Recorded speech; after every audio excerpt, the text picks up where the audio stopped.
Itong latest chika mga masang, Donnie Pangilinan, Andres Mulak, pinagsasabong.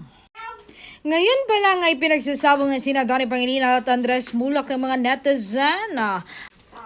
May Donnie Andres rivalry agad. Well, sila raw kasi ang bagong version ni na Richard Gomez at Aga Mulak na naging showbiz rivals noong late 80s and 90s. Sakto pa na sina Andres ay anak ni Aga kay Sherlyn Gonzalez.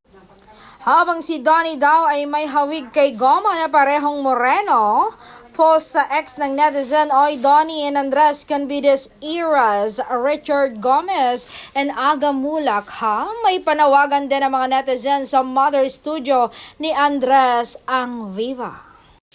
Viva, ibigay nyo sa Ignacio or Kamuning si Bagets like yung ginawa nyo kina Sarah, Ann, and Aden. Iba-ibang naging reaction sa comment box ng post tungkol sa Donnie Andres rivalry. Not denying Andres, definitely leading man type of guy.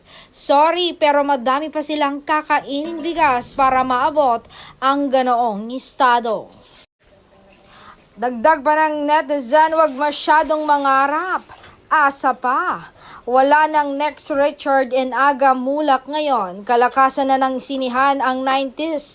Pinipilahan mga takilya at sunod-sunod na movies nila, 3 to 4 movies a year.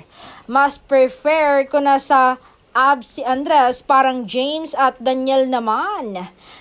Third well ng Don Bell para mas intense. Haha, pwede ding i-pair kay Montinola.